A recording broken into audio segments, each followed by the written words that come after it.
मेरो जीवनमा सुरक्षा छ। काठमाडौँको बिहान शहर बिस्तारै बिउजिँदै थियो। सडकमा टिप टिप पानी परिरहेको थियो। गाडीका हर्न, मान्छेको हतार अनि पसलहरू खुल्दै थिए। त्यही भीडभाड बीच कालो लेदरको ज्याकेटमा रातो हेलमेट लगाएकी एक युवतीले बाइक स्टार्ट गरी सुरक्षा। ऊ 5 फिट 3 इन्चकी छिन्, तर उसको आत्मबलको उचाइ भने शहरका सबै चोकभन्दा माथि थियो। बिहान 6 बजेबाट उसको ड्युटी सुरु हुन्थ्यो। कहिले बर्गर, कहिले किताब, कहिले अस्पतालको रिपोर्ट, कहिले बिरामीको औषधि। सबै कुरा सही समयमा डेलिभर गर्नु उसको जिम्मेवारी थियो। बाइकमा हुइकिँदै जाँदा उसले सधैँ आँखा झिम्क्याउँदै शहर हेर्थी। यो शहर उसलाई जीवनले दिएको सबभन्दा ठूलो चुनौती थियो, अनि उसले त्यही चुनौतीलाई जित्ने सपना देखेकी थिई। सुरक्षा टिनको सानो घरमा आमासँग बस्ती। बुबा 5 वर्ष अघि सुगर र हृदयघातका कारण बितेका थिए। त्यसपछि आमाले हातमुख जोड्ने काम गरे, घिउ, अचार, साग बेच्ने, सिलाइ गर्ने। छोरी, बाइक चलाउँदा डर लाग्दैन? आमा सोध्थिन्। डरलाई पछाडि राखेर अघि बढ्ने बानी छ नि आमा, सुरक्षा हाँस्ती। सुरक्षाको बाइक एउटा यामाहा R15 थियो, सेकन्ड ह्यान्ड। बुबा बित्दा राखिएको थोरै पैसामा उसले त्यो किनेकी थिई। उसलाई लाग्थ्यो, जबसम्म यो बाइकसँग छु, जिन्दगी अगाडि बढ्छ। अर्कोतर्फ अर्जुन, ऊ आफ्नै संसारमा हराउने मान्छे थियो। किताब, नोटबुक, कलम, चिया अनि शान्ति।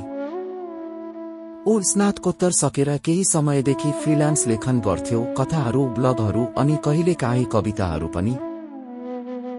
ऊ बाइक चलाउन जान्दैनथ्यो। ठूला शहरको ट्राफिक, हर्न र गति उसलाई मन पर्दैनथ्यो। उसलाई लाग्थ्यो जीवन बिस्तारै हिँड्ने बाटो हो। तर उसको जीवनको गति पनि त्यो दिनबाट बढ्न थाल्यो जब उसले सुरक्षालाई देख्यो।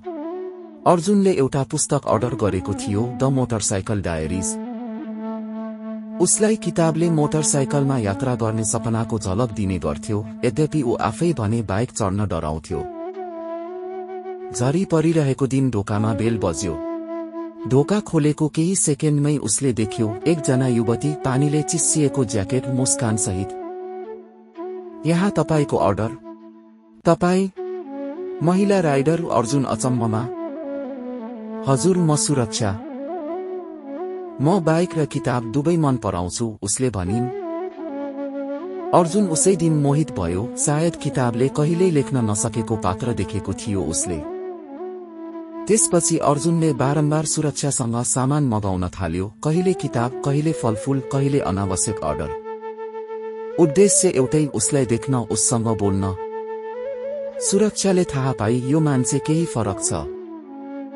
ऊ उसको बाइकको रफ्तार भन्दा उसले लेख्ने हर्फलाई गहिरो देख्थ्यो। एक दिन सुरक्षाले सोधी, तपाई सधैँ किताब मात्र पढ्नुहुन्छ? म किताबमा मान्छे खोज्छु। अहिले भने मान्छेमा किताब भेटिएको छ, अर्जुनले जवाफ दियो। त्यो दिनदेखि उनीहरूको संवाद सुरु भयो। पुस्तकालयमा चिया खाँदै, पार्कमा बसेर साहित्यमा बहस गर्दै, अनि कहिलेकाहीँ सुरक्षाले अर्जुनलाई पछाडि बसाएर शहर घुमाउँदै। तिमी किन यति कडा भयौ? अर्जुनले एक साँझ सोध्यो। सुरक्षाले केही बेर चुप लागि। 16 वर्षको थिए जब बुबा गुमाए। अस्पतालले बिल माग्यो, मसँग पैसा थिएन। न आफन्त आए, न छरछिमेक। त्यस दिन बुझे, जीवनमा सुरक्षा त आफू बन्नुपर्छ। त्यो दिनदेखि मैले निर्णय गरे, आँसु देखाउने छैन, डराउने छैन, पछाडि फर्कने छैन। अर्जुन उस दिन गहिरो भावनामा डुब्यो। उसले थाहा पायो, सुरक्षा कुनै पात्र होइन, ऊ त कथा हो। फागुनको महिना, होलीको पूर्व सन्ध्या।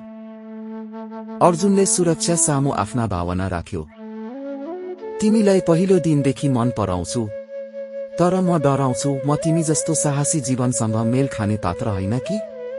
सुरक्षाले उत्तर दिई, प्रेम भन्ने कुरा गति होइन, संगत हो। यदि तिमी सँगै यात्रा गर्न सक्छौ भने मसँग सधैँ रहन सक्छौ। त्यही दिनबाट उनीहरूको सम्बन्ध प्रेमको यात्रामा प्रवेश गर्यो। सुरक्षाकी आमा भने अझै सशंकित थिइन्। उनलाई डर लाग्थ्यो, लेख्ने केटो, न जागिर, न निश्चित भविष्य। छोरी, के यो केटा तिमीलाई सुरक्षित राख्न सक्छ? आमाको प्रश्न। सुरक्षाले आमालाई अँगाल्दै भनी, म आफै सुरक्षा हुँ आमा। उसले मलाई रोक्दैन, उसले मलाई उड्न दिन्छ। त्यस्तो मान्छेले नै प्रेम गर्न योग्य हुन्छ। आमाले त्यही दिन सुरक्षामा आफ्नो सपना होइन उसको वास्तविकता हेर्न थालिन्। एक दिन सुरक्षा र अर्जुन सडक छेउको चिया पसलमा थिए। कहिलेकाहीँ मलाई पनि बाइक चलाउन मन लाग्छ, अर्जुनले भन्यो। तिम्रो लागि बाइक होइन, डर बाधक हो, सुरक्षा हाँस्ती। त्यसपछि उसले अर्जुनलाई बाइक सिकाउन थाली। पहिलो दिन डर, दोस्रो दिन सन्तुलन, तेस्रो दिन गति। केही हप्तापछि अर्जुन आफै बाइक लिएर सुरक्षालाई भेट्न आयो। त्यो दिन सुरक्षाले भनेकी थिई, अब तिमी मेरो प्रेम मात्र होइन, मेरो सहयात्री पनि भयो। एक साँझ उनीहरू बाइकमा शहर बाहिर निस्किए। सूर्य अस्ताउँदै थियो। सुरक्षा पछाडि थिइन्, अर्जुन अगाडि। जीवन भनेको एउटै लेनको यात्रा होइन अर्जुन। कहिले तिमी अगाडि, कहिले म, तर साथ छोड्ने होइन, सुरक्षा भनी। त्यस दिन उनीहरूले प्रेमलाई नयाँ अर्थ दिए, स्वतन्त्रता, बराबरी र सम्मान। And note. सुरक्षा अझै बाइक चलाउँछिन्, अर्जुन अझै लेख्छन्। कहिलेकाहीँ अर्जुन सुरक्षामाथि कथा लेख्छन्, म उसको बाइकको पछाडि बसेर जीवन हेर्न सिके। उनको प्रेम बाइकको रफ्तार जस्तो तेज छैन, तर त्यसको दिशा स्पष्ट छ। अरू पनि यस्तै नयाँ कथाहरू सुन्नको लागि च्यानललाई सब्स्क्राइब गरेर बेल आइकन थिच्न नबिर्सनुहोला। धन्यवाद। शुभरात्रि।